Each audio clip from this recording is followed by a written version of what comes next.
Hey guys, and welcome to Crazy Burger. So in this video I'm going to be looking at all 6 games on Sunsoft Collection 1 coming soon on Evercade.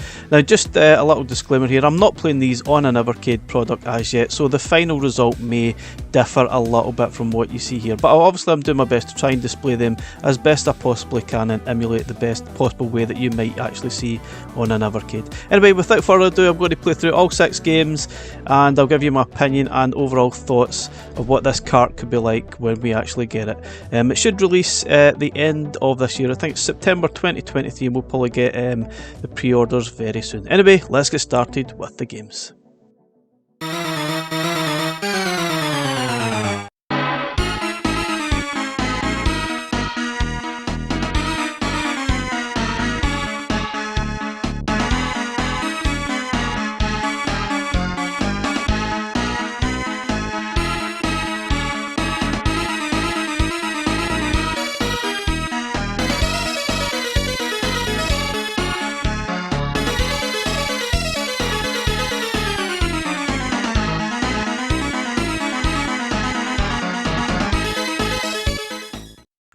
Okay, so we start with Aero The Acrobat, and I have to hold my hand up right away and say I've never heard of this game, and actually never really heard of Sunsoft either, to be completely honest. And I know probably a lot of you out there will have heard of these and maybe even played some of these games, but a lot of the games were probably only released in Japan, I think, and some of the games were released in Scandinavia, I believe. But yeah, I'm not a total expert in these games, so I'm not totally weird. But anyway, Aero The Acrobat it's nice, it's colourful. This is actually the SNES version.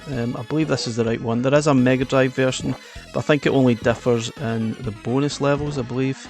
In the start of this level here, you're supposed to stand on these squared sort of platforms with the stars on them and try and just keep jumping till they disappear, and there's 7 to disappear on the odd level where there's all sorts of crazy acrobats and enemies to clear. I've no idea what's going on in the game. It is very peculiar, very weird. It's actually quite a tricky game to play. You can obviously fly through there and take out the enemies somehow, but it's one of those games that's very, very awkward to actually control and play. It's fun, but I just kind of get a bit fed up. I thought the controls are a little bit awkward. That's just me. It's not a terrible game at all, but I just wasn't exactly blown away with it. I think the levels themselves are a bit strange. Sometimes it's not totally clear what you're supposed to be doing, what you're supposed to be collecting, where you're supposed to be going, where the exit is. You just get a little bit lost sometimes. There is a timer at the bottom of the screen, as you can see here, but you're not actually on the clock. If you actually complete the level within that, you'll just get a bonus, but the level itself will continue even when the timer runs out. But I have to say, it's a okay game. It just doesn't exactly blow me away. I think the controls and the way the character moves is a little bit frustrating at times.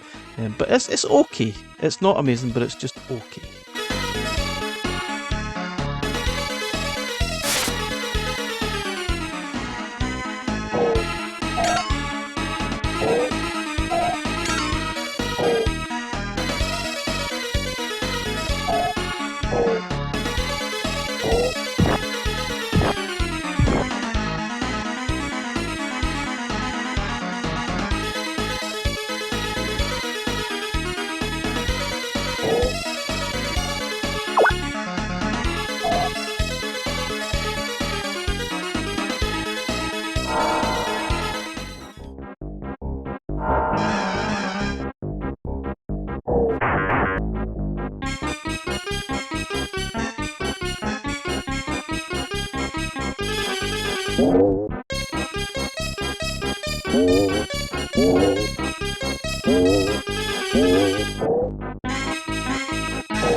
Okay, so moving on to Master Blaster, which this is a NES version of this game, which is kinda okay. The controls are a little bit slippery. It's kind of something that's quite apparent in a lot of the games I've played on this collection, that the controls and the movement and the characters or the vehicles, the controls definitely seem a bit slippery.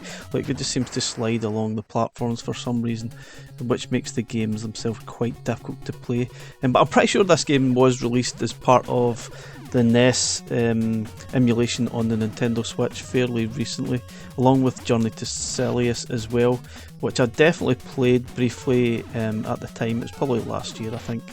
And it's okay. It's kind of a weird, this first section where you're controlling some kind of master blaster, I guess you want to call it. I'm not really sure. It's very tricky, it's very slidey, it's awkward, but you somehow managed to get to the end here. Now you can actually jump out of this by pressing the select button, and you obviously you jump out as some other character. Not entirely sure what's going on. It obviously reminds me a lot like the Metal Mech that we've just got recently. I think it's on the Pico collection. It's a little bit like that, but it's kind of fun. It's alright. It's quite difficult though. It is very, very tough, but it is good. As you can see here, you can actually jump out, and there's different sections as well. There's a few sections later in the video. See, it reminded me a little bit like the game Rectum that we got recently on Indie Heroes Collection 2, but obviously this game came long before Rectum did, because that's like an indie game made recently from the NES Maker platform. But anyway, it's alright. I don't think it's an amazing game, but it is fun. I think you'll have a lot of sort of fun blasting away at it. It does get a little bit difficult. Obviously a lot of flickering with it being a NES game with so much going on. But I think a lot of people probably quite enjoy this one. And this is obviously one of the rather odd looking game style changes that just give me sort of Rectum vibes a little bit. But yeah, it's not bad. It's pretty good to play through. It's not bad at all.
So on to Blaster Master Boy. You have to be careful how I say that. What a strange name, but this is clearly a Game Boy version of the Master or Blaster Master series. Anyway, this is actually really good fun. It's definitely given me Bomberman vibes, clearly, but this is obviously not a multiplayer game. It's a single player game where you basically have to try and find the exit, destroy your way through, kill the enemies, find the key, get to the exit, and then take on the boss level after this as well. This is really good fun. I actually really enjoyed this one. I actually preferred this game to the other two that I've already played so far in this collection. It is really good fun. And yeah, we always welcome some more handheld Game Boy games onto Evercade.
Okay, so this is Journey to Silius, and this one is apparently being based on the movie Terminator, or what it was supposed to be based on the movie Terminator, but the license didn't come about for some reason. It got cancelled.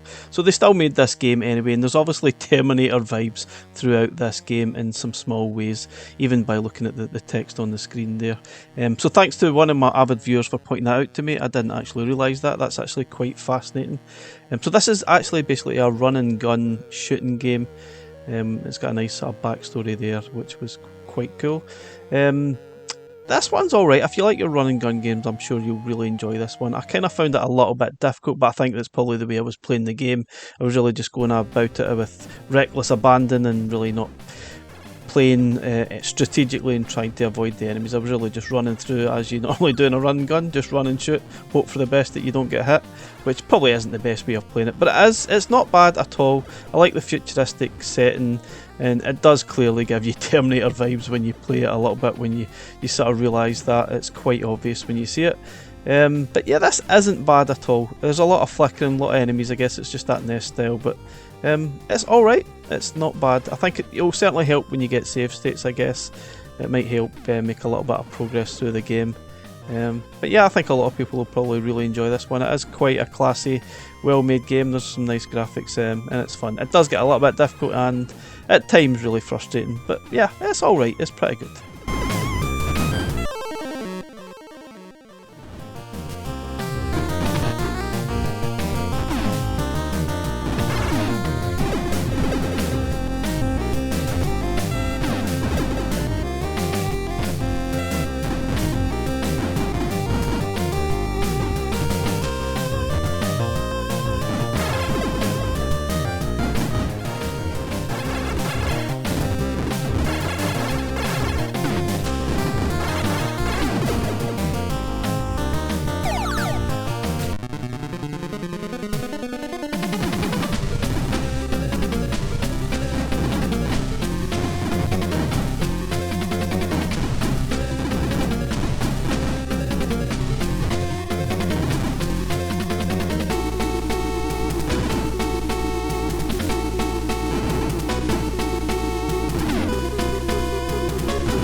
Okay, so don't ask what that opening scene was all about because I really haven't got a clue.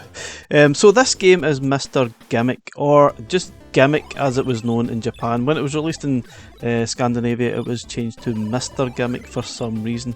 And you're some kind of character that seems initially like a kind of a sort of Kirby style game.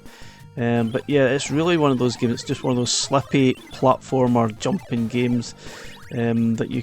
Oh, it's frustrating. It is really frustrating as heck. Thankfully you do get quite a lot of lives, which you are definitely going to need. Now, there are a lot of pick 'em ups here and sort of potions. I have not got a clue what half of them do. I couldn't work out some of the controls at all. I believe this is a NES version again. It's nice and colourful. There's a nice soundtrack as well, which is really nice, quite catchy. Or is it just irritating? I'm not sure yet. But the game itself is fun, but the character does control very awkwardly, quite slippery, so it does give you a heck of a lot of time to die, and you will die lots through this game and you will probably get very, very frustrated. And I'm not sure if it's my fault, it's the way the game's designed.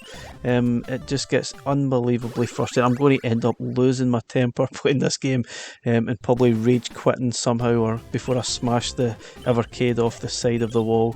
But anyway, it is what it is. I'm pretty sure there's folk out there that probably love this style of game, that will probably get more out of it than I actually did. I'm not saying it's a bad game, it's just one of those frustrating games that you will definitely tear your hair out while playing, and I don't have an awful lot of hair left, so it might be one of those games that I probably might be best avoiding. Anyway, it is what it is. It's quite good. I'm sure there'll be people out there that will probably enjoy it.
Okay, the final game on the collection is Arabian, or otherwise known as Super Arabian, that was released, I think it was released on the Famicom in Japan. This was originally an arcade game just called Arabian, which I'll show at the end of the video anyway, but I'm pretty sure that this is the version we're getting. And it's actually quite cool. It does remind me of a few other different arcade games where you're going around the level, picking stuff up and avoiding the enemies kind of thing. And you will get bonuses if you actually pick the letters up in the right order. Now in the arcade version it was the word Arabian that you were trying to spell out. Now you don't have to spell it in the right order, so if you're dyslexic, don't worry, you don't have to pick them up in the right order, just pick up the letters in any order, and that's fine. But you will get bonus points if you actually pick them up in the right order and spell out some kind of word. In this instance, in this level, it's animal for some reason. Not sure why they didn't stick to it always being Arabian. But anyway, that is what it is. It's actually not too bad. It's quite good fun. It's kind of does feel like an arcade game when you're playing it. And when you actually see the arcade game at the end of the video, it's probably better than the arcade original, in my opinion anyway. But yeah, it's not bad, it's good fun, it's nice to have on this collection. I'm pretty sure a lot of people really enjoy this one, it's nice to have.